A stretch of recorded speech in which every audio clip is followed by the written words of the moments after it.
తాను ముందుండి, charity begins at home అంటారు, తాను ముందుండి తన కుటుంబానికి సంబంధించిన 800 ఎకరాలను ప్రభుత్వానికి ధారాదత్తం చేసి దేశానికి ఆదర్శంగా నిలబడ్డ నాయకుడు శ్రీ పివి నరసింహారావు గారు.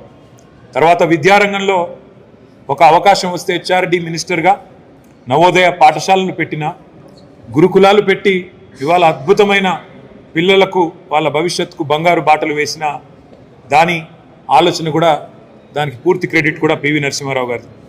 చివరికి ఒక దశలో జైళ్ళ శాఖ ఇచ్చినా కూడా అందులో కూడా ఓపెన్ జైల్ కాన్సెప్ట్ని తెచ్చిన ఒక సంస్కరణశీలి పివి నరసింహారావు గారు.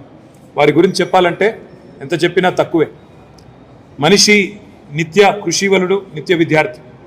దాదాపు 85 ఏళ్ల వయస్సులో ఆనాడు కంప్యూటర్లను నేర్చుకోవాలనే తపనతో కంప్యూటర్ విద్యను కూడా అభ్యసించిన ఒక నిత్య విద్యార్థి పివి నరసింహారావు గారు.